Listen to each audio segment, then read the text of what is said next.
En este video estamos presentando un nuevo capítulo del libro Crónicas de la Peripecia Humana, titulado ¿Quién puede capturar el espíritu del viento?, referido a la lucha incansable del pueblo apache para retener su identidad y su territorio.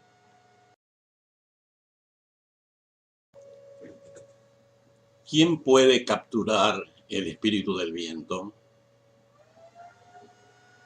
En 1986, Ned Anderson, jefe apache de la Reserva San Carlos en el estado de Arizona, recibió una carta anónima con una fotografía y una copia de un libro de registro que documentaba que la fraternidad Skull and Bones, que quiere decir cráneo y huesos, de la Universidad de Yale, tenía en su poder los restos del legendario jefe apache Jerónimo y los guardaba en su sede de New Haven, Connecticut. Años más tarde, en 2006, Mark Wortman, autor del libro El misterio de los huesos, Mystery of the Bones, descubrió una carta de 1918 escrita por Winter Mead, miembro de Skull and Bones, y dirigida a un tal F. Truby Davison, que confirmaba el robo y que los restos de Jerónimo estaban en la sede de Skull and Bones. El texto del documento expresaba: el cráneo de Jerónimo el Terrible, de merecido nombre, exhumado en su tumba en Fort Sill por su club, está salvo ahora dentro de la tumba, al igual que sus huesos y gastados fémurs, el freno y la montura. En el mismo año, una investigadora, Alexandra Robbins, publicó otro libro sosteniendo que el robo de los restos del jefe apache parecía haber ocurrido en 1918, como se señalaba. Al mismo tiempo dedujo que no era seguro que dichos restos todavía se encontraran en la sede de la fraternidad en Yale y que probablemente no fuera fácil recuperarlos. La información se basaba en varias denuncias que sostenían que 6 miembros de la fraternidad Skull and Bones, voluntarios del ejército en Fort Sill durante la Primera Guerra Mundial, se apoderaron de los restos y aperos de montura de Jerónimo y los trasladaron a su sede, la tumba, en Connecticut. Entre ellos se encontraba Prescott Bush, padre y abuelo respectivamente de 2 presidentes de los Estados Unidos, George B. Bush y su hijo George W. Bush. Fort Sill estaba situado en Oklahoma, en el centro oeste de los Estados Unidos. En ella hay varias escuelas militares y brigadas del ejército. En las proximidades de Fort Sill también se encuentran los cementerios apaches más representativos de sus luchas y sacrificios. Goyatla, un apache bedonkohe, quien luego sería conocido como Jerónimo, nació en la década de 1820 en una localidad que los apaches denominaban Nodoyón, en las cabeceras del río Gila, actualmente en el sureste del estado de Arizona. Su lugar de nacimiento es hoy un sitio de reverencia entre los pueblos apaches sobrevivientes. La vida de Goyaja transcurrió sufriendo las luchas, derrotas y tragedias de la nación apache. Cuando tenía 19 años, las tropas mexicanas mataron a su madre, su esposa y 3 hijos. El jefe apache habría de comentar tiempo después: mi vida perdió todo propósito. Bajo la jefatura de Cochise primero y de Victoria Nana después, los apaches resistieron las invasiones estadounidenses y mexicanas. La agresión continuó y, a pesar de la lucha fervorosa, gradualmente fueron desplazados hacia zonas más áridas y menos productivas.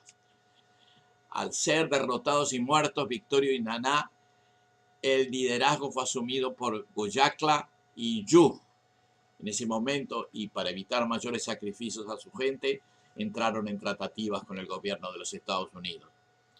Los representantes del gobierno estadounidense les ofrecieron extensión de tierra a cambio que depusieran las armas.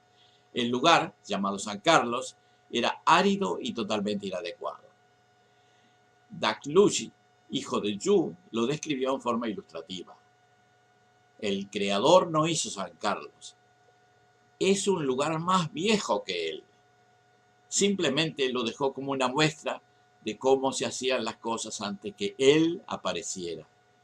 Tome piedras y cenizas y espinas y arroja algunos escorpiones y serpientes de cascabel, ponga todo eso arriba de piedras calentadas al rojo, agréguele el ejército de Estados Unidos persiguiendo a los apaches y así tendrá a San Carlos.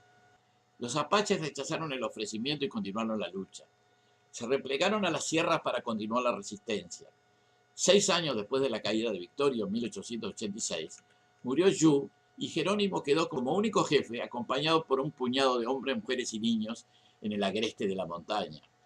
En ese momento de su vida, Jerónimo tenía 56 años. El último bastión apache se enfrentaba con 2 poderosos ejércitos a ambos lados de la frontera.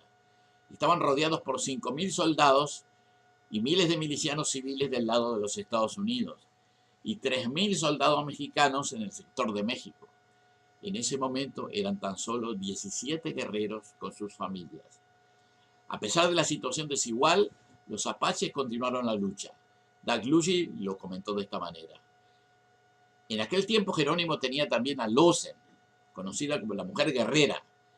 Jerónimo se había debilitado, también por la presencia de mujeres y niños que debían ser defendidos y alimentados. Nunca nadie capturó a Jerónimo. Yo lo sé, yo estaba con él. De todas maneras, ¿quién puede capturar el viento?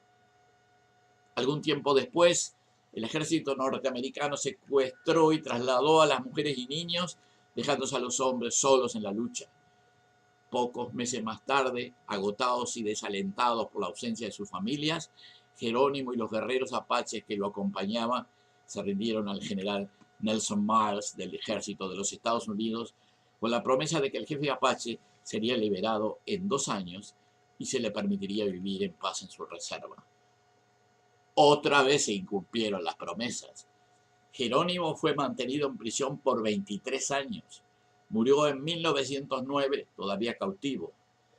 El resto de los apaches, unos pocos cientos, fueron enviados a Oklahoma y Nuevo México.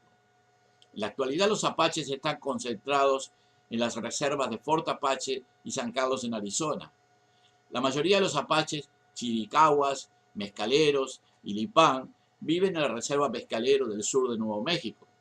Los apaches jicarillas tienen una reserva en la zona centro-norte de Nuevo México.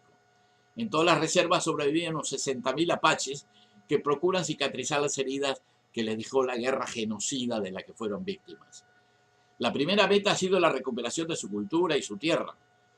Para ello comienzan a contar con la ayuda de muchos hermanos del continente y de otras partes del mundo.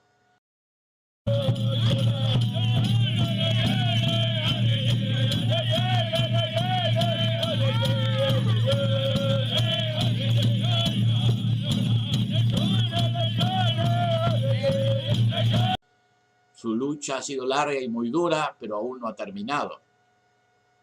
Jerónimo no fue dejado en paz ni aún después de su muerte. A 9 años de su fallecimiento, un grupo de jóvenes pertenecientes a la élite más rancia de la sociedad norteamericana violaron su sepulcro y se apoderaron de sus restos para encerrarlos en la tumba de la Universidad de Yale. Tal vez el cráneo y los restos de Jerónimo se encuentren hoy en Yale. No lo sabemos con seguridad. En realidad pueden estar en otro lugar, en cualquier parte. Lo que sí sabemos es que desde hace mucho tiempo su espíritu se ha liberado de las ataduras de la represión, de la presión, del secuestro y del abuso. A más de un siglo de su muerte, el recuerdo de Goyakla Jerónimo permanece vivo en la historia más digna de las primeras naciones de América. Este fue el video correspondiente al capítulo ¿Quién puede capturar el espíritu del viento?, referido a la lucha del pueblo apache por su identidad y su territorio y el sacrificio de su líder Jerónimo.